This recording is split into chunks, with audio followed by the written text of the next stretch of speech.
Eu vou então dar início, vou pedir para o pessoal, para o Zé já começar a gravar. Sim, já iniciei aqui. Já está, né? Tá ok, obrigada, Zé. Depois a gente corta essa parte. Então, bom dia a todos. A gente vai começar o primeiro tutorial da sexta-feira, e o tutorial 5, Introducing the OAKD Intelligent Camera with Neural Inference and Depth Perception in Real Time. Os ministrantes são Daniel e Natália, e eu passo agora para eles. Fiquem à vontade, vocês têm o microfone, pessoal. Bom tutorial para todos. Bom dia, meu nome é Natália e meu colega Daniel também aqui. Meu nome é Daniel. Bom dia. A gente vai apresentar então o tutorial Introducing the Intelligent Camera with Neural Inference and Depth Perception in Real Time. Tá, esse tutorial ele foi um trabalho realizado em conjunto com nós dois, mais Gustavo Lima e Vitor Lira, e com assistência de Gilma Salo Teixeira e Alana Gama. Esse trabalho também foi feito dentro do Centro de Informática da Universidade Federal de Pernambuco e dentro do Voxel Labs, que é o laboratório que todo mundo trabalhava.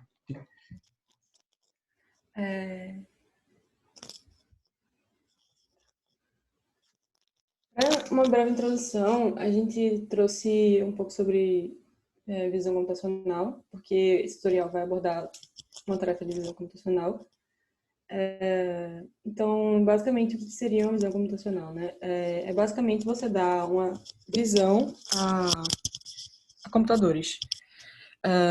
E daí, a partir disso, você possibilita que eles consigam, através de processar dados visuais, como uma imagem ou um vídeo, por exemplo, e a partir disso vou tirar alguns insights. E aí, com isso, você consegue, por exemplo, utilizar isso para detectar objetos, como mostrado aqui na imagem, e além de detectar, você consegue classificar eles. E aí você consegue diferenciar uma pessoa de um carro, de um semáforo, e utilizar isso em diversas aplicações, como, por exemplo, o controle de fluxo de carros e até segurança mesmo. Outra tarefa que você pode fazer com visão computacional é a segmentação de uma cena, como aqui na imagem mostra, ou então um pose estimation, que é você pegar a pose, as juntas das pessoas, para você fazer a análise da pose dela, que é como está aqui, que é o que a gente vai abordar mais a fundo nesse tutorial.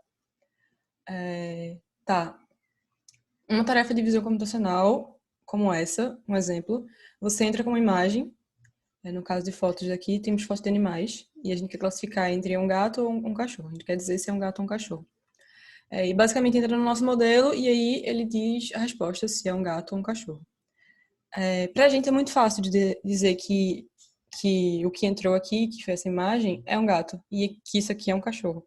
Porque a gente tem um contexto, a gente sabe diferenciar, foi desde pequeno ensinado como o que é um cachorro, o que é um gato, como diferenciar os dois. Mas se a gente tivesse uma imagem mais nesse estilo, assim, sem um contexto, sem muita informação sobre ela e não muito dados visuais, porque a gente está acostumado, a gente não consegue muito bem saber o que é. A gente pode até tentar chutar que isso seria uma pessoa, porque tem aqui o que parece dois olhos envoltos em um rosto, mas não temos certeza. O que a gente diz é uma probabilidade disso ser um rosto, porque a gente, pelos padrões que a gente tenta reconhecer na imagem. E é basicamente isso que o computador faz também. Ele tem uma imagem basicamente com o que a gente tem aqui, sem um contexto. Basicamente uma matriz, conjunto de matrizes também, né? Pode ser. De números. E essa matriz, ela entra no nosso modelo. E basicamente o que acontece? Nosso modelo está dividido em camadas porque cada camada vai ser responsável por... a gente vai meio que quebrar o problema em vários pequenos pedacinhos. Isso em redes convolucionais, que são geralmente as utilizadas para visão, e por causa que elas são melhores para reconhecer padrões em imagens, né? O que acontece que ela faz é que ela quebra a imagem ela filtra essa imagem e vai quebrando em pequenos probleminhas, assim. Por exemplo, no primeiro layer, a gente tem detecção de linhas e curvas que são mais de baixo nível, são padrões de features de baixo nível. Aí, a partir do momento que a gente reconhece esses padrões na imagem, a gente consegue utilizar isso como entrada para a próxima camada. Essa próxima camada vai reconhecer coisas mais de médio nível, que seria um olho, um nariz, uma boca, uma orelha. E daí o resultado disso também entra para o próximo nível, que aí já consegue reconhecer mais, tipo, coisas mais de alto nível, como, por exemplo, o formato de um rosto. Aí com isso, quando a gente a gente sabe que tem um rosto, a gente consegue utilizar isso para classificar entre diferentes pessoas que a gente tem no nosso dataset, ou diferenciar uma pessoa de um objeto, por exemplo, se for a tarefa que a gente se propõe a resolver. E basicamente como é que acontece essas quebras, como está mostrando nesse GIF aqui em cima, a gente tem a imagem verde, que é o que entra, e tem esse filtro em amarelo que vai passando por toda a imagem, que é justamente isso, uma convolução, que chama das Convolutional Neural Networks. E aí vai saindo a nossa saída nesse estilo, que aqui já é a extração dos filtros, né, por esse extrator. Então, basicamente, quando a gente tem uma entrada que é uma imagem de uma zebra, pelo nosso modelo, nessa parte de extração de features, que foi o que eu falei anteriormente, acontece desse jeito. Vai pegando e quebrando em pedacinhos e reconhecendo pequenas features, até chegar numa maior aqui. E aí, esse resultado, ele passa... A junção deles, né, passa para uma camada densa, e nessa camada densa é onde ocorre a classificação. Aí essa classificação sai para a gente como um vetor de probabilidade, que basicamente diz a probabilidade dessa imagem ser uma zebra, dado que eu extraí essas características dela. E isso que eu aprendi, que treinei, poderia ser uma zebra. Aqui, 70% de ser uma zebra. Para chegar nesse resultado, ele treina, né? E como ocorre esse treinamento? A gente tem um monte de imagens rotuladas, que seria com os labels, que seria a saída, o que eu espero. Por exemplo, essa zebra viria conjunto com o label dela dizendo zebra, que é a saída que eu espero. Daí, eu entro várias imagens de várias zebras, vários cavalos, vários animais que eu quero reconhecer com diferentes cores e rotações. E daí, uma imagem, ela entra, passa por esse processo de classificação e recebe uma classificação. Aí, nessa saída, eu comparo com a saída esperada. Por exemplo, deu 70% de ser zebra, mas o esperado é que fosse 100%, porque isso realmente é uma zebra. Daí ela calcula um erro com isso, que é a função do loss function, né? E utiliza isso para recalibrar os filtros. E aí ela vai reajustando esses filtros, que são basicamente os números que aparecem aqui em vermelho, que são os pesos do modelo. E aí ela vai se tornando um extrator de features melhor. E com isso melhora o resultado, a comparação, a classificação. E esses modelos geralmente são utilizados em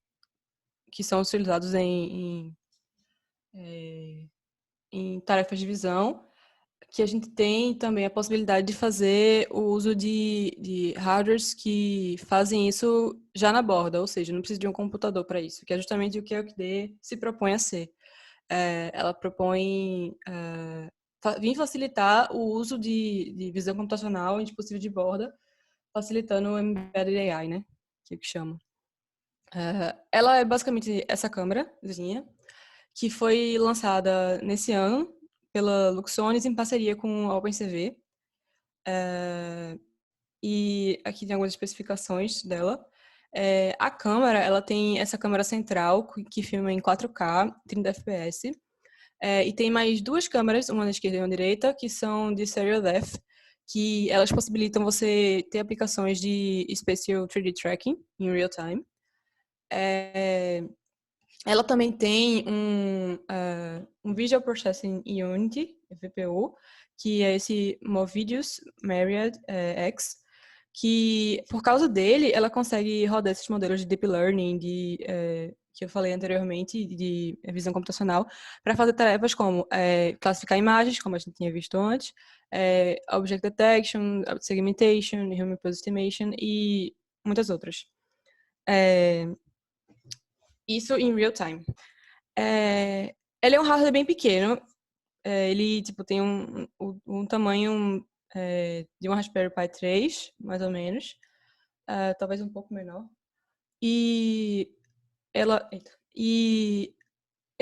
O kit, o OpenCV iKit, que é o que a gente chama de OKD, ele vem junto à câmera e também tem uma biblioteca, que é a DFAI, que ela integra esse hardware com o OpenCV e possibilita você a criar suas aplicações de visão computacional em real time, né?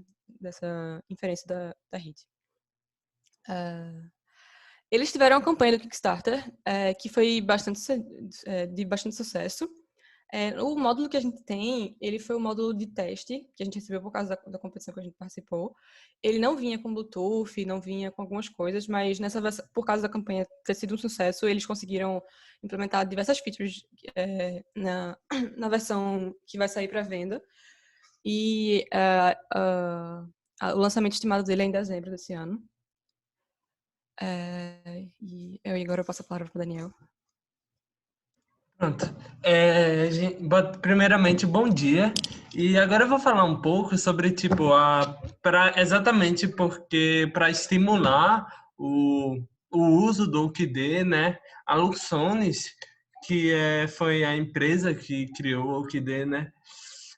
Também junto com a Fundação OpenCV e também parceria com a Intel, eles fizeram uma competição de Spatial AI. O que é Spatial AI? É IA espacial, ou seja, processamento de IA em 3 dimensões, que é uma coisa que o OKD foi especialmente feito para fazer. Aí fizeram essa competição, patrocinada pela Intel, foi começo de julho, até novembro, em 2 fases. Primeira fase, onde era para mandar submissões, segunda fase para fazer resultados, certo? Aí, exatamente para estimular. Bom, nós participamos, quando passamos pela primeira fase, mandamos uma submissão, e aí eles deram 2 coisas para a gente. Deram o protótipo, no caso, fase de teste do OKD, e também mandaram acesso à Intel Cloud. Aí, o que é Intel Cloud? É basicamente para você poder treinar modelos em IA, certo? E como é que você treina? Bom, aí vem um framework da Intel chamado OpenVINO. O que é o OpenVINO? Bom, resumindo, é basicamente um sistema, modelos, que é basicamente o seguinte: você pega um modelo pré-treinado em um framework da sua escolha, quer seja CAF, TensorFlow, PyTorch, o que você quiser, converte esse modelo treinado usando um conversor para o modelo do OpenVINO, e aí você vai ter esses teus pesos, assim, modelo e tal, no formato OpenVINO. Aí você pode utilizar um hardware da Intel, que no caso, retomando o que a Natália falou, no caso do OKD é o Myriad X, para acelerar esse modelo. Aí, isso daí permite a desenvolvedores usarem todas as capacidades de aceleração de inferência, modelos de machine learning, dos chips da Intel. Isso daí é uma coisa para a Intel. Aí o OpenVINO facilita muito isso, e o bom é que não só o OpenCV tem suporte, como eu já falei, o OKD, ele é feito para isso. Aí você consegue rodar modelos muito mais rapidamente. Aí pronto, aí no próximo slide. Usando isso, no final das contas, apesar de ser muito útil mesmo o OpenVINO, nós, no estudo, digamos assim, no caso que a gente vai mostrar para ilustrar quão bom é o OKD, acabamos não utilizando, mas o que nós fizemos para essa competição foi esse carinha que é o MAGS. O MAGS é o Motion Analysis for Home Gym Systems, que é basicamente você consegue a ideia é basicamente o seguinte: Covid, você não pode ir para academia, porque se você for para academia é um lugar muito perigoso, né? você pode tocar no suor das pessoas, muito toque lá, de muita gente. Enfim, é mais seguro você ficar em casa. Se você ficar em casa, você não se exercita e aí tem outros problemas com o sedentarismo, tá? Aí, se você se exercitar, tem problema você fazer exercício ruim, potencialmente se pegar alguma coisa ruim no músculo. Então, a ideia e também a ideia que estamos ministrando, é você fazer um negócio que vai te ajudar a te auxiliar na hora de fazer esses exercícios, usando um contador para dizer quando você está fazendo certo, e também basicamente te orientando a dizer, ei, bote seus braços nessa posição que é a certa, essa posição que está errada, tá errada, e por aí vai. Aí é nesse sentido de assistência para exercícios. Aí no próximo slide, pronto. Aí, tipo, no nosso exemplo, qual é uma pipeline? Bom, tudo começa no OKD, né? O OKD, com a inferência de modelos OpenVINO, você pode utilizar uma inferência, no caso, é possível utilizar o OpenPose. O que é o OpenPose? O OpenPose é um dos melhores, assim, de estimação de pose. Ele já está disponível no DepthAI, que é a API do OKD. Aí você pode usar aquele modelo pré-treinado, se você precisar treinar nada, e utilizar no OKD para fazer as inferências, certo? Tipo, no caso, fazer a inferência neural que o OpenPose faz, que as redes OpenPose fazem. Aí depois, usar um PC, um Raspberry Pi, você escolhe, depende da sua capacidade de quão portátil você quer ser, para computar o esqueleto certinho da pose. E aí o que nós fizemos, mandamos para o smartphone por Wi-Fi, certo? Aí no celular teve o esqueleto, certo? Aí agora no celular, por meio de um aplicativo do Unity, já feito pra gente, que qualquer um pode fazer, que computa os ângulos do corpo, certo?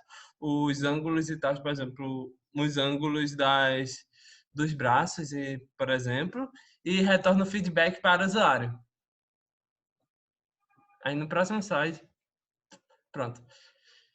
Mas como somos de computação, né, nós temos que sempre fazer um hello world de tudo.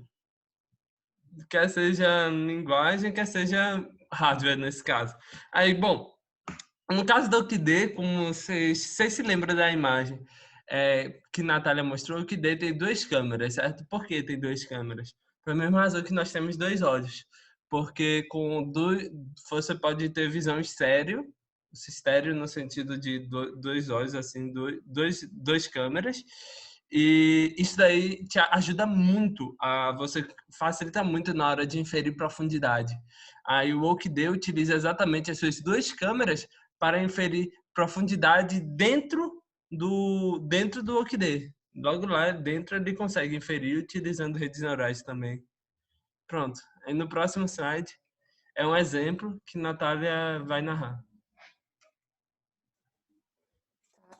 Basicamente, o que a gente tem aqui quando você abre a documentação da FAI, ela vem essa parte explicando todos os hardwares que eles têm disponível e como você fazer o onboarding da sua câmera, né, do seu hardware, explicando os requirements e o que tem e o que você deve fazer. Além disso, ele tem a documentação da biblioteca do Python API, né, que é a DVI propriamente dita, biblioteca, com instalação e testes que você pode fazer e explicando um pouco sobre como utilizar as redes também com ela, né? Uma rede customizada, caso você queira utilizar. E tem uma expressão de perguntas e respostas, que é bem extensa, de how-tos. Suporte também, você pode mandar e-mail, tem uma comunidade no Slack que você pode participar também. Tem troubleshooting, que se você precisar, já tem resolvido algum problema. E você pode utilizar um seu modelo customizado e daí você vai precisar treinar esse modelo. Você vai utilizando para isso o Google Colab, que é como se fosse um Jupyter Notebook, só que do Google. e tem suporte para GPU. E aí ele tem um tutorialzinho de como você faz isso, de outras pessoas que já fizeram também. E também tem os tutoriais dele, default, que são os Hello Worlds da vida. E nesse tutorial ele mostra mais ou menos como funciona, o que você deve fazer, o que deve rodar, né? Um tutorial básico. E aí tem tutoriais de você ver a profundidade e um tutorial mais que a gente vai mostrar também de objeto, por exemplo. Aí ele fala de como você pode fazer a instalação do DFI, né? Que você vai baixar a biblioteca do GitHub e vai fazer a instalação, e aí fazer a instalação basicamente é só instalar uns requirements e instalar por pip mesmo. Daí você pode ver se a sua instalação deu certo, só abrindo Python no seu terminal ou importando a biblioteca para ver se deu tudo certo. Se der tudo certo, deveria dar importando sem nenhum problema, como foi o caso mostrado aí. Aí, essa biblioteca, além de vir com códigos de uso, e ela vem com alguns setups, né? Que serve para facilitar o uso do hardware, né? Aí ela vem com esse código de calibração, que você pode calibrar os parâmetros da câmera. Ela já vem com uma calibração default dela, que é bem boa. Não precisa recalibrar se não quiser. Mas se você precisar por algum motivo, já tem isso aí para você utilizar, e aí ela já gera um database do right e left. A única coisa que você vai precisar é esse tabuleirinho de xadrez aí, que pode ser impresso ou pode ser até na tela do outro computador mesmo. E o código, o main code, né, que é o código dos testes que você vai executar, seria esse dfi.py, que nele você contém basicamente tudo da capacidade que você pode ter, e aí tem uns parâmetros que você pode passar para ir ativando, por exemplo, o modelo que você quer diferente, chamando e tal. E é basicamente essa interface que você tem para usar, né? Aí, se você quiser, por exemplo, o que a gente quer, o Hello World, é só mostrar, ver a imagem de profundidade da câmera, né? Aí o que a gente vai fazer é só, basicamente, rodar esse código da FAI, aí Python 3, da FAI.py, e aí passar alguns parâmetros para ela. A gente vai precisar passar como a saída que a gente quer, como o show do nosso modelo, a gente não quer ver a câmera de RGB, a gente quer ver a de profundidade. Então, a gente passa aqui que a gente quer ver a de profundidade. E aí, rodando, a gente tem nossa imagem de profundidade da câmera. Nela também, além de rodar, você pode calibrar a confiança da sua disparidade, né? E aí ir alterando também a sua estimação de profundidade e calibrando manualmente. E é isso.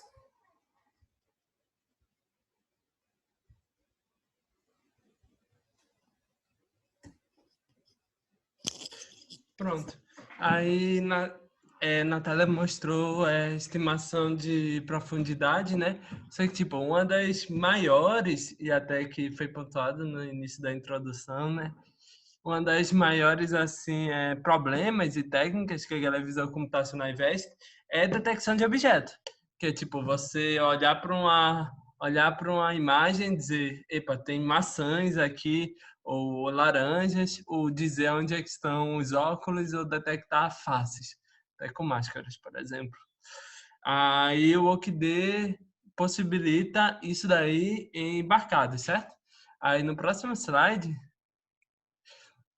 só para no DepthAI, que é o API do OCD, ele disponibiliza modelos pré-treinados do OpenVINO, certo? Modelos pré-treinados no formato OpenVINO. E o modelo de classificação fornecido é uma Bayonet V2. Uma Bayonet V2 é uma técnica convolucional também, de classificação de objetos, que o grande diferencial dela é que ela é exatamente feita para embarcados. Aí, tipo, ela não é muito custosa, não é muito grande, digamos assim. Ela é mais enxuta. E ela é, por causa disso, ideal para sistemas embarcados, como o KDE foi criado para ser. Aí, no próximo slide, Natália vai falar sobre o código. A gente trouxe também uma demo desse código. Basicamente, a mesma coisa funciona para a detecção de objeto, porque essa é a tarefa default do DFI, né? Detecção de objetos. É a padrão. Aí você, para rodar ela, você vai rodar o código do DFI, só que agora você não vai passar mais o parâmetro que você quer, a câmera de profundidade, né? A imagem de profundidade. Você vai querer a imagem normal. A gente passa como parâmetro esse traço DD se a gente quiser desabilitar a profundidade, a captura de profundidade, a gente pode. E aí, com isso, a gente só vai receber basicamente a imagem, que aqui está borrada, tá, a imagem e o FPS que está sendo capturado, e aqui ela faz um retângulozinho, que é o blob da objeto, né? A classe que ela classificou, que é uma person, e a confiabilidade que ela tem dessa classificação, que seria o que a probabilidade que ela diz que é uma pessoa, né? Das classes que ela tem. Daí, se você quiser rodar esse mesmo código, mas recebendo as informações de profundidade, você basicamente só roda o DFI mesmo, sem nenhum parâmetro. E com isso já deve dar que esse aí realmente é o Hello World deles, que seria capturar o objeto, aí além de mostrar o FPS e o blob e a classe com a probabilidade de ser essa classe, ele mostra também o XYZ desse objeto detectado. Como você pode ver aí, a cadeira, aí tem um cachorro, e se você ver, vai mudando realmente chegou mais perto, ficou menor o Z da pessoa, que o Z seria a distância, né? E daí, quando a pessoa vai se afastando, ele vai aumentando mesmo, tudo certinho como deveria ser.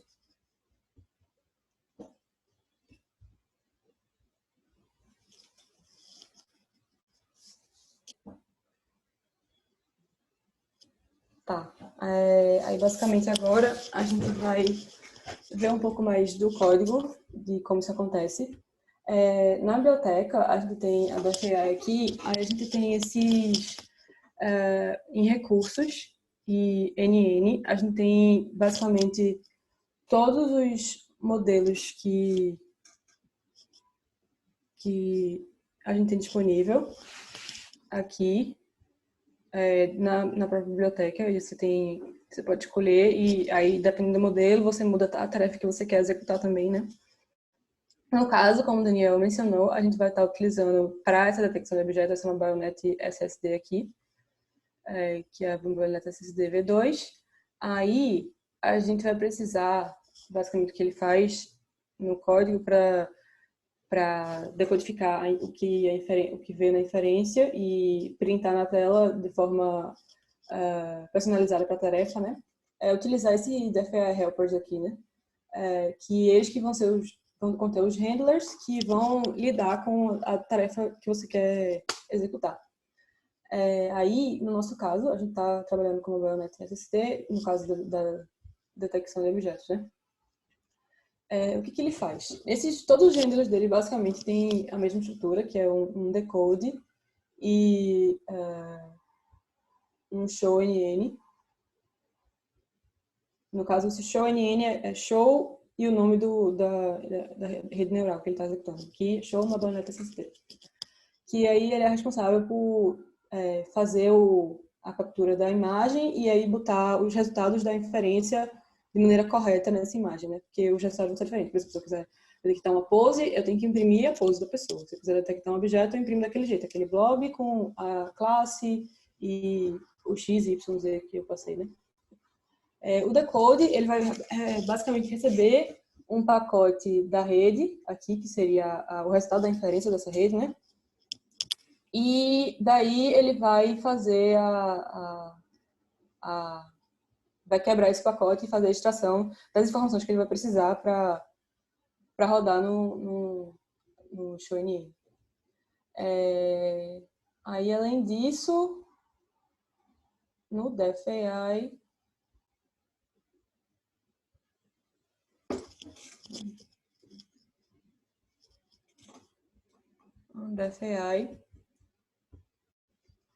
a gente tem o código principal rodando e, por default, como eu falei, o CNN model dele é o Mobile.net decode aqui. E aí, o que ele faz? Além de fazer várias inicializações do hardware para você, ele vai basicamente ficar rodando esse loop aqui, onde ele vai ficar recebendo pacotes de dados da câmera e dados da rede. Dados da câmera seria a imagem pura, tanto de profundidade como de RGB, e dados da rede seria o resultado da inferência, né? Que aí varia de acordo com a rede que você está rodando. Aí, depois disso, ele vai decodificar, chamando aquele handler, e depois printar na tela, e aí fica fazendo isso até que você pare o programa. E é isso. Agora a gente vai dar uma pausa de 10 minutinhos, depois a gente volta com o restante do tutorial.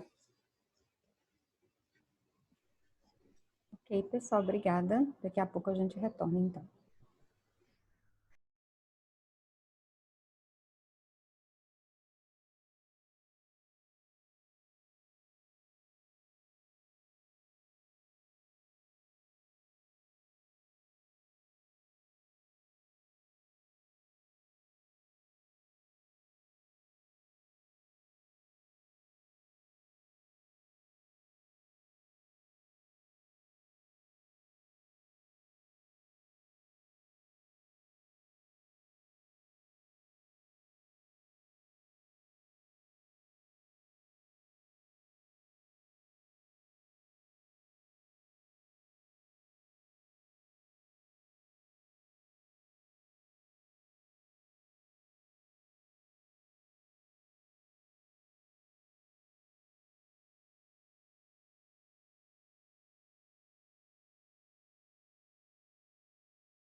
Ok, pessoal, acho que já podemos retornar.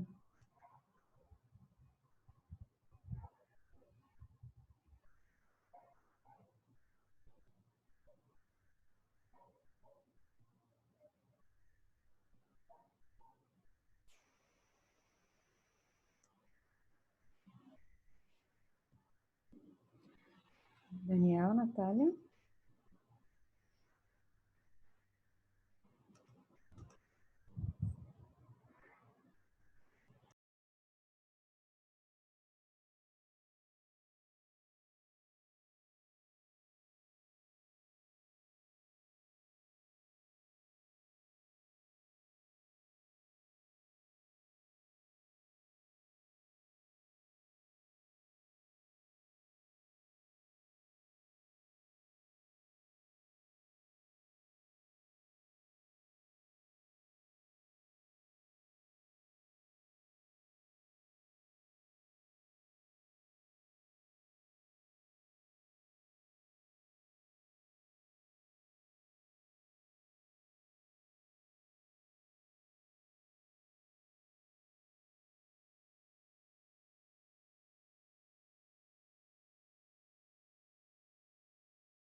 Alô? Vocês estão ouvindo, gente? Estamos te ouvindo. Pronto, a gente vai recomeçar aqui. Daniel, você tá aí também, né? Estou sim, estou aqui. Vocês estão me ouvindo? Estamos ouvindo. Daniel, pode ir seguir. Tá. Retomando, uma das grandes assim, aplicações de visão computacional é exatamente estimação de pose. Bom, e no caso do OQD, estimação de pose 3D. Bom, já uma das assim, melhores assim, estado da arte de estimação de pose é o OpenPose, criado por pesquisadores da Carnegie Mellon. O OpenPose ele consegue estimar assim, o esqueleto das pessoas e tal de maneira bastante precisa.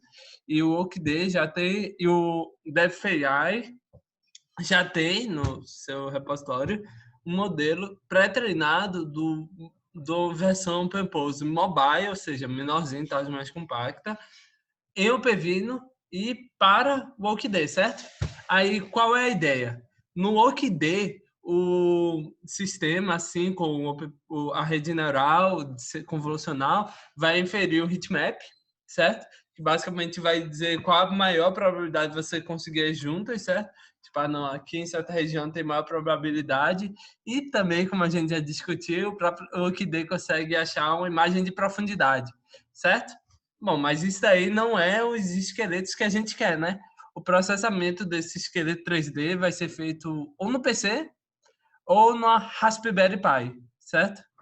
Aí no próximo slide, pronto. Só que tem um problema, tipo, você estimar somente o somente as juntas ou essas mapas, como o artigo do OpenPose fala, esses mapas de confidência não é bastante, né? Você precisa, para construir esse esqueleto, você precisa saber quais são as juntas, quais são dos braços, quais são dos cotovelos e por aí vai. Aí eles usam essa técnica de Part Affinity Fields, que basicamente ele diz que ele imagina que é, por exemplo, nesse exemplo, onde está o braço, certo? Ou seja, qual junta liga com o ombro com o cotovelo, certo? Aí os mapas de confidência, aí embaixo são os campos de afinidade, que exatamente dizem para onde está fluindo, certo? Aí, com baseado nisso, ele faz essa técnica aí de bipartite matching, que aí você consegue dizer, tipo, para onde qual junta está ligando com qual. E agrupando todos os resultados para todas as juntas, fazendo todo o esqueleto, digamos assim, você consegue o resultado que o OpenPose fornece, certo? Aí no próximo slide, É o OpenPose funcionando, aí deixo para a Natália falar. Tá, o que a gente tem aqui é que esse foi o modelo propriamente dito que a gente utilizou na nossa solução, né? A gente teve que fazer algumas adaptações para a gente, por causa da nossa aplicação e por causa de uma otimização que a gente fez também para aumentar o FPS. O que a gente fez, basicamente, foi se basear no DFAI deles, que era o main code, e nos handlers que ele já tinha, para meio que construir o nosso, a partir disso. Aí o nosso main code é esse pose estimation aqui, que a gente vai rodar. A gente passou alguns parâmetros para ele, que seria o CNN OpenPose, que é o que a gente está escolhendo como a tarefa que a gente vai querer, o modelo vai ser o OpenPose que a gente vai rodar. Esse RGBF é basicamente escolhendo o FPS que a gente quer da câmera RGB, a gente setou como 15, e o sync é para você sincronizar, porque como a gente viu antes, o que a gente recebe no DFI é tanto os pacotes da rede, da inferência, como os pacotes da câmera, né, que são as imagens. E aí vai ter um FPS para cada um. E aí a gente sync é que a gente vai sincronizar os dois. Esse V é basicamente dizer que a gente quer gravar o que a gente vê da câmera de RGB para esse output aqui. E aí é isso que a gente vai executar. Quando você vê, a gente tem aqui a inferência do nosso modelo sendo disposta no vídeo aqui, né? Sendo mostrada no vídeo. E aqui o FPS da rede e da câmera sincronizados. Esses parâmetros ele tenta colocar nessa média de FPS e sincronizar, mas às vezes eles mudam um pouquinho. A gente tem aqui o X e o Y do centro da pessoa. A gente não mostra o Z aqui, mas a gente passa essas informações para a nossa próxima camada do nosso pipeline que a gente mostrou, que é a parte do motion analysis, né? Daí é basicamente isso, a demo.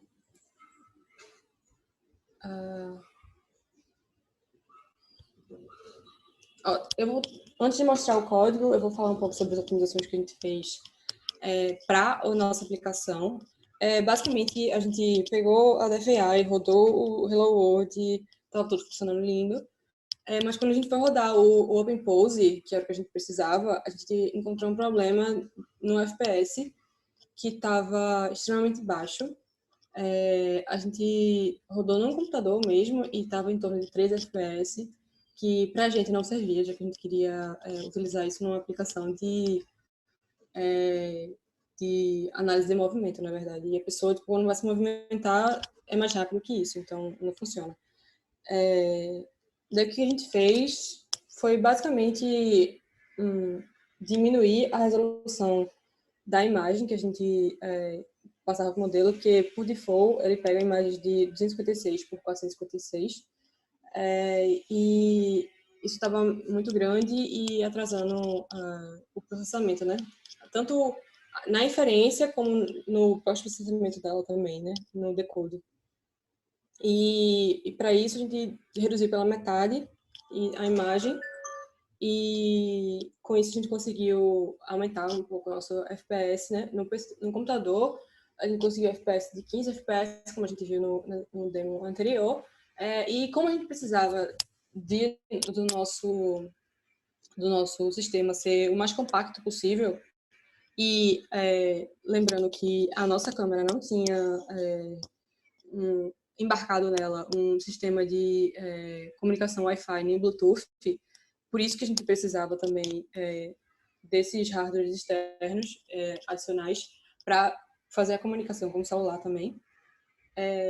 Aí a gente pensou em fazer isso com o Raspberry, que seria mais portátil, né? E a gente conseguiu um 7 FPS na Raspberry Pi 4 e 3 na Raspberry Pi 3. No caso, a 3 não serviu pra gente pelo mesmo motivo do sem otimização não tá funcionando. Mas na 4 a gente conseguia extrair as informações do modelo em uma taxa razoável e para movimentos mais não tão dinâmicos assim, né? Não tão rápidos, a gente conseguia fazer a nossa análise do movimento com essa taxa com esse FPS, né? Esse frame rate. E com o PC, com o computador, a gente conseguia movimentos mais fluidos. E aí que eu vou partir para o código agora, já que expliquei basicamente as mudanças que a gente fez para otimizar. O que a gente fez, Positionation, foi basicamente criar no DFI Helpers, criar um novo Open Pose Handler, porque a gente precisava extrair essas novas características. A gente precisava modificar um pouco como seria decodificado essas informações da rede, porque a gente está modificando a informação do tamanho da imagem, né? E, além disso, a gente precisava modificar um pouco as funções, porque como a gente tinha um segundo módulo de integração, né, que seria nossa função prosseguiria para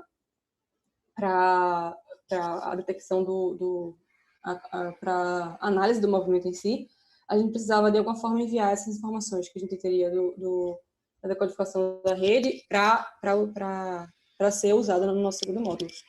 Então, a gente precisou só fazer essa comunicação entre eles, né? E aí, para isso, a gente modificou isso também. O que a gente tem aqui é que, para fazer a detecção da pose, como o Daniel explicou, a gente tem umas juntas, né? E aí, essas juntas são os key points. No caso do Open Pose, ele detecta essas juntas aqui, que são o nariz, o pescoço, o ombro direito e esquerdo, o cotovelo direito e esquerdo, o pulso direito e esquerdo, o quadril do lado direito e esquerdo, porque ele não faz um central, ele faz aquela imagem das pernas, um V. E aí ele tem o joelho direito e esquerdo e o tornozelo direito e esquerdo. E para o rosto ele vê o olho e a orelha. Ele tem, como a gente viu, a gente dá para ele como seria a ligação correta dessas juntas, porque a gente sabe como seria uma pose correta, né? A gente sabe que o que tem que estar ligado com o quê. Então a gente dá essa informação aqui.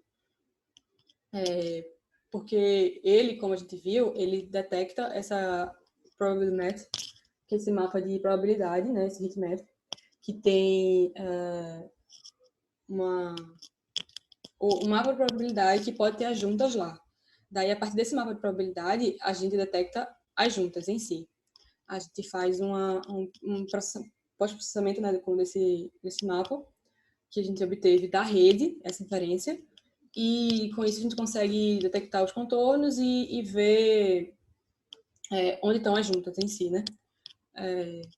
Aí, dado que a gente tem as juntas, a gente precisa ligar essas juntas. E aí, para isso que a gente usa esse get value pairs aqui, porque, como a gente viu, se eu tenho a junta 1 e a junta 2 no mesmo mapa de probabilidade, elas podem estar ligadas 1 com 2 ou 2 com 1.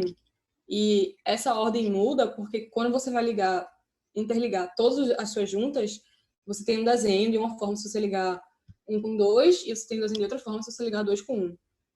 Para o resto também, né? Ou seja, a direção importa para a gente aqui. Então, a gente basicamente aqui, a gente verifica essa direção e liga da forma correta cada um desses pares. A gente, no caso, consegue, o Open Pose, como a gente viu, ele detecta poses de várias pessoas ao mesmo tempo, né? Aí a gente precisa fazer a divisão para cada pessoa que a gente tem, a gente vai fazer essa mesma etapa, né, de pegar os key points e ligar eles de forma correta para montar a pose. Aí é basicamente isso que a gente faz no Decode Open Pose, que é o Decode NM do Open Pose. A gente recebe esse mapa de probabilidade dos Part Affinity Fields, que são aqueles mapas de calor que a gente viu na imagem teórica, né, do artigo do Open Pose. E a gente chama para pegar a função que pega os pontos para cada pessoa. Esse endpoints é o número de pessoas que tem ele reconhecendo. Pega os pontos, que são as juntas, e a partir dos pontos ele vai, dos pontos detectados, ele vai utilizar isso para fazer a ligação correta dessa imagem que a gente manda e retorna para a gente já essa pose 2D, no caso. Dado que a gente tem a pose 2D, a gente consegue juntar isso com a informação de profundidade que a gente tem da câmera e monta a pose 3D da pessoa com isso. Em cada ponto da junta que a gente detecta, a gente tem também a informação de profundidade dela. E o show Open Pose vai ser basicamente muito parecido com o que a gente teve do Object Detection, que a gente vai basicamente receber a imagem RGB e, utilizando as informações que a gente tem das juntas, colocar em cima dessa imagem as juntas, que são os pontinhos, ligados, que são aqueles tracinhos. E é isso que ele faz, esse Open Pose Handler. No Pose Estimation, a gente tem a mesma coisa da FAI, a inicialização do hardware e conexão. E no nosso loop, a gente fica chamando esse handler para fazer a decodificação dos pacotes recebidos e a gente vai imprimir a imagem na tela e, além disso, a gente vai passar esse resultado que a gente teve da decodificação para o nosso segundo módulo. E é isso que acontece. Pronto, gente. Aí, agora, depois de nós termos essa análise de como você consegue o esqueleto do Open Pose, aí fica a pergunta, tá, nós temos um esqueleto, e o que é que nós podemos fazer com ele?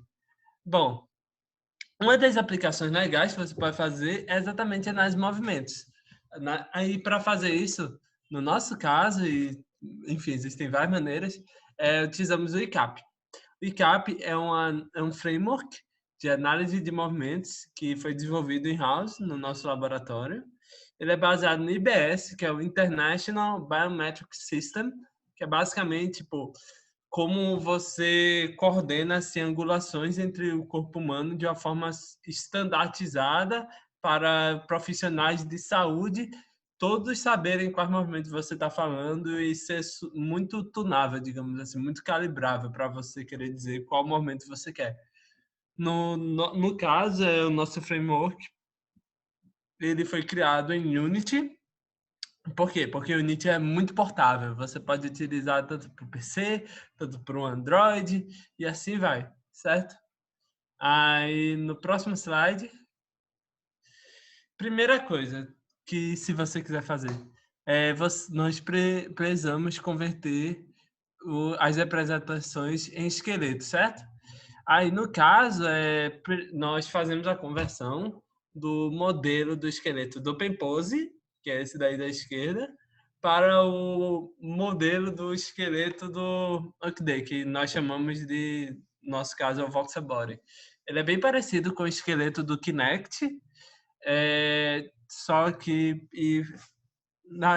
tipo, entre o Kinect e o Open Pose, os dois esqueletos, tem alguns ossos que não estão. Por exemplo, tipo, o Open Pose não tem o da espinha central, certo? Aí, por exemplo, aí nós temos que ter esse cuidado de excluir os ossos que não estão. Também, por exemplo, os orelha, olhos que o Open Pose detecta, o nosso não precisamos disso, certo? Não precisamos detectar olho e orelha para na hora de avaliar o movimento de uma pessoa. Aí, depois de fazer essa conversão, nós precisamos criar uma representação de ossos. Aí, como é que se cria os ossos? Bom, justamente ossos é você ligar duas juntas, né? Se você ligar dois juntas, você cria um osso. E aí, a partir desse osso, você pode estimar os ângulos, certo? Aí no próximo slide, o que ele vai fazer é computar o ângulo entre os ossos. Só que, tipo, de acordo com o, o, o ICAP, tipo, o IBS, você calcula os ângulos entre os ossos, certo? E nos planos de movimento, os diversos planos de movimento. O frontal, o transversal e o sagital, que tipo, são exatamente o que seria o equivalente ao plano X, Y, Z, respectivamente, certo?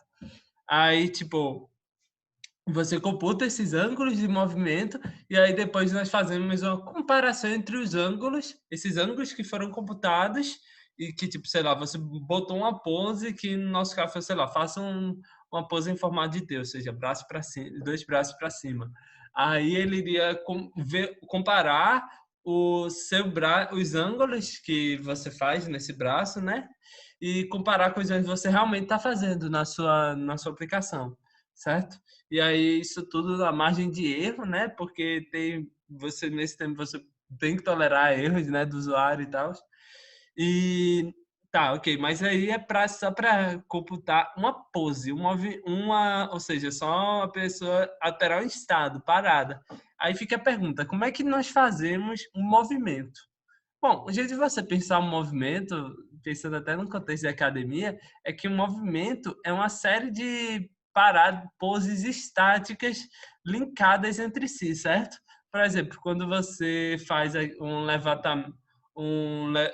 levantamento, tipo, pega dois pesos e braço para cima, fazendo um T, que nem mostrado no vídeo, isso aí é você trocando, botando para cima e botando para baixo, e daí basicamente você fazendo dois movimentos, né? Ele está comparando o primeiro entre você chegar naquele movimento de levantado e depois ele compara para quando você chegar ao estado relaxado. Aí uma forma de nós fazermos essa comparação é por meio de uma máquina de estados. Aí como é que seria? Bom, nós iríamos ver quando primeiro estado inicial ele iria ver quando é que você chega na posição do braço levantado e depois quando você chega, alcança a posição do braço levantado, é só você trocar agora, ele troca e agora espera para a posição do braço relaxado. E aí depois é só a pessoa trocar, ele relaxa e assim por diante se repete. Que aí você consegue avaliar movimentos de uma pessoa. Aí próximo slide. Bom, mas não é só isso, né? A pergunta é, o que é que você faz depois de fazer essa análise, certo? Bom, nós podemos fazer várias coisas. Como nosso intuito é fazer com que o usuário saiba o que ele está fazendo, nós temos que falar qual é a pose que o usuário tem que fazer, como ele pode corrigir essa pose e também, muito útil, contar as repetições que o usuário está fazendo, ou seja, voltando, por exemplo, de academia, pessoa segurando pesos, é interessante o usuário falar quantas repetições ele está fazendo. É interessante ter uma forma de corrigir, porque às vezes o usuário pode estar fazendo errado, né? E bom, além a isso aí tá no formato do feedback, tá no celular, que o usuário pode ver a qualquer momento, isso tudo feito em Unity, né? E além disso, interessante também é ter um espelho, um esqueletozinho que é o espelho do que o usuário está fazendo, também feito em Unity. Aí no próximo slide, nós vamos apresentar as conclusões e Natália vai falar. Tá, a gente trouxe aqui, basicamente, o que a gente fez para a competição, é o vídeo demo da competição, que nos rendeu o terceiro lugar. O que a gente faz dado que a gente tem um setup da câmera com a RASP4 aqui montado no nosso pedestal improvisado em casa, a pessoa vai querer se exercitar. Aí, para isso, ela só precisa de um lugar onde a câmera possa enxergar o corpo todo dela e do smartphone. Aí ela abre o aplicativo e como já estava rodando, já vai ter a pose dele aqui. A gente tem, como o Daniel falou, o status, que isso aqui, o status, no caso, vai estar o que a pessoa deve fazer, não o que a pessoa está fazendo atualmente. É o próximo passo. Porque ele citou que ele quer fazer um T-pose. Então, ele precisa levantar os braços, né? E contador nenhum, porque ele não executou nenhum. Aí, a gente consegue também fazer um squad. A gente implementou esses dois movimentos como estudo de casos. Os squads, ele vai só dizendo o que a pessoa tem que fazer e mostrando o contador. Aqui é a imagem da OCDE, que é aquela que a gente mostrou que a Shoinini mostra, né? Que é basicamente a RGB com o resultado da decodificação da inferência pintado. Aqui é o nosso aplicativo, no meio, no centro. E aqui está a imagem da pessoa mesmo, que ela está executando no momento. Como a gente tinha visto antes, para fazer o T-pose, o lateral raise, né? Aí, se a pessoa tiver executado o movimento errado, que tipo, o lateral raise, ele precisa levantar os dois. Mas como se ele levantou um, aí ele está mostrando que aqui tem uma coisa errada, né? E o que é? Daí a pessoa levanta e já vê que tá certo. E já conta um. Outra coisa também que a gente consegue fazer... Outra coisa que a gente consegue fazer é fazer basicamente a contagem dos movimentos, como eu tinha visto antes, né? Se a pessoa fizer tudo certinho, não aparece mensagem de erro nenhuma, tá tudo certo, e vai contando. E foi isso. Esse foi o time que executou. Aí. Essa foi a nossa solução para a competição. O Daniel vai falar um pouco mais sobre outras possíveis outras possíveis aplicações que a gente encontrou na competição e um pouco mais sobre o futuro da competição também. Pronto, aí tipo, outras coisas que apareceram, que foram aplicações super legais, foram tipo, o primeiro lugar geral, os dois primeiros no caso, foi um sistema de visão para pessoas cegas, certo? Aí, tipo, você conseguia ver as pessoas cegas, o cara conseguia dar orientação para pessoas cegas, um sistema de controle universal de mãos para você controlar as coisas com as mãos. Também até um que ficou empatado com a gente foi um cortador de grama automático que usou o OCDE, tipo, aplicações super legais e, tipo, que a gente encoraja todo mundo a dar uma olhada e tal, super legais. E também para quem ficou interessado nisso, e também no OCDE quer desenvolver, em janeiro eles pretendem fazer uma nova competição e ainda maior do que essa e que nós participamos. E a gente, e quem tiver interessado, super encorajamos a vocês participarem. E é isso. Muito obrigado. Obrigada. Obrigada a vocês, Daniel e Natália. Eu queria abrir, então, se alguém tiver algum comentário, alguma pergunta para fazer ou para usar o chat, ou então levantar a mão aqui, porque acho que a gente abre o microfone. Eu queria começar fazendo as perguntas, pessoal. Eu fiquei curiosa no seguinte, eu queria saber, eu queria tentar lembrar, na verdade, quando vocês falaram do uso da RASP-4, né, a Raspberry 4, o que ficou com 7 FPS. O que exatamente vocês colocaram para rodar na RASP? Tá, a gente botou o modelo da inferência mesmo, aquele que eu mostrei do OpenPose. Entendi. E a câmera, ela tem... Eu não peguei essa informação no início. Ela tem conexão? Wi-Fi? Isso, algum... Não, então, a câmera, ela vai vir com Wi-Fi e Bluetooth. Só que a nossa, como era um modelo teste, só para competição, ela não veio. Aí por isso que a gente precisava da rádio, porque a gente ligou no cabo mesmo, como a gente mostrou, acho que tem no tutorial aqui. Ela é ligada via USB mesmo, aqui ó. Tem a câmera e tem a RASP ligada nela. E da RASP, como a gente tem Wi-Fi na RASP, a gente mandou os pacotes para o celular. Ah, entendi. E aí, nesse caso, a ideia seria, para esse projeto que vocês fizeram, teria um módulo inteiro sem a necessidade de usar a nuvem para o processamento. E a RASP conseguiu suportar esse. Isso. Entendi.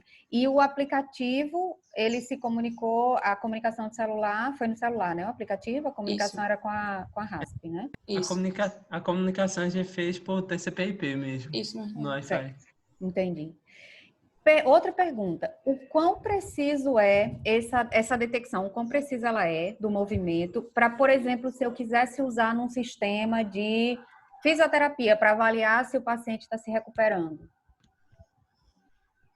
Pronto, uma coisa que nós reparamos é que tipo, tinha uns problemas de acurácia, principalmente em relação à iluminação, e ver se depender até proximidade da câmera, ou até, tipo, às vezes a camisa da pessoa, às vezes afetava.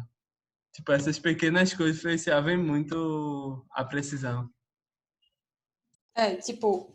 O sistema em si, o iCap, foi desenvolvido no laboratório por uma fisioterapeuta para justamente auxiliar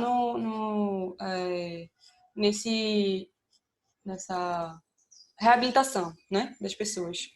Aí a integração dele era com um joguinho que você basicamente ia fazendo a pose com Kinect, né, sendo pego pelo Kinect e aí passando pro sistema para ele avaliar se está fazendo certo ou não. Nesse sistema, nessas poses, ele tipo tinha uma acurácia muito boa porque ele foi desenvolvido para isso, né? Como não tem muito uma rede, ele é mais tipo uma detecção de poses e tal assim, ele fica muito bom para isso.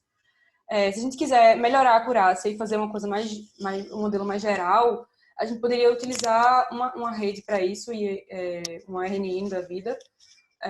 Que aí ela vê o contexto, no tempo e tal, vai vendo tanto a análise da pose, como verificando essa diferença de tempo, né, tipo, da pose 1 para pose 2, para pose do tempo 3, e aí com esse contexto ela consegue identificar melhor o movimento, e aí a acurácia vai ser um pouco melhor, a generalização vai ser um pouco melhor nesses casos. Entendi. E outra coisa, em relação a... Eu sei que o foco do tutorial é esse trabalho na câmera, mas uma pergunta em relação a essas bibliotecas que vocês usaram. O que é dependente da câmera e o que é que dá para usar em outras partes, como você citou esse exemplo do iCap, né, que foi desenvolvido num outro contexto e usando o Kinect, inclusive, né? Isso.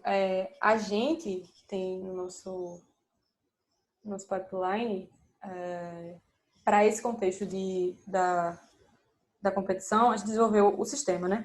Aí, o sistema, essa parte do Motion Analysis, a gente se baseou muito no iCap, que tem essa parte da detecção das poses, e aí, como a gente já tem a detecção das poses, a gente fez o mais simples possível, que foi a máquina de estágio mesmo. Essa parte a gente consegue reutilizar sem o hardware, porque a gente só precisa disso mesmo a pose 3D. Então, se a gente conseguir captar a pose 3D de qualquer outra forma e passar para ela, ele consegue. A outra parte da biblioteca, que é da FAI, como eu mencionei no começo, ela faz parte do OpenCV AI Kit. Então, ela tá ligada ao hardware. Se a gente for tentar rodar, por exemplo, o código base dela da FAI, que eu mostrei, que eu tinha falado, ele não vai rodar, porque ele vai precisar, como tem aquela parte da inicialização dos hardwares, ele vai tentar verificar se você está realmente ligado a um hardware que ele está esperando ali. E aí, se você não tiver nenhum dos hardwares vendidos pela Luxons e o PCV, né, que é o OCT é só um deles, ele não vai funcionar, a biblioteca não vai funcionar. Mas, tipo, mesmo assim, o bom do DevAI é que ele é aberto e open source. Aí eles têm um repositório tudo aberto para qualquer um ver. Mesmo se você não tem a câmera, você pode mesmo assim ver como eles estão fazendo. E outras partes também da biblioteca você pode reutilizar, né? Porque, tipo, a parte do modelo e da codificação do modelo, ele funciona também, se você quiser integrar de outra forma. O que só não vai funcionar mesmo é o código de teste, né? Aquele main. Entendi. E do que vocês falaram sobre o que foi acrescentado? Por exemplo, vocês falaram da questão da redução do tamanho da imagem, né? A necessidade de redução do tamanho da resolução, no caso, para poder... O objetivo disso era atender... Era por causa de memória ou era por causa do tempo de processamento? O que exatamente levou a essa necessidade? Foi basicamente tempo de processamento, porque ele estava demorando muito, aí a taxa que ele conseguia processar isso e retornar para a gente, a informação estava sendo muito baixa. Tipo, a taxa que ele estava processando para pegar outra imagem estava sendo muito lenta. Entendi. O frame rate estava muito baixo. Isso. Diminuiu muito quando a gente fez essa mudança. Entendi. Ok. Deixa eu ver. Não temos perguntas no momento, mas lembrando que esse tutorial vai ficar disponível e vocês podem fazer perguntas à Natália e ao Daniel lá no Mattermost, na nossa ferramenta de discussão. Gente, eu queria agradecer novamente pelo tutorial, queria parabenizar pela premiação, pelo trabalho. E a gente Muito encerra, obrigado. então. Obrigada a Muito você. obrigada. A gente encerra, então, o tutorial e retornamos às 10h30 com o próximo. Obrigada. Obrigada.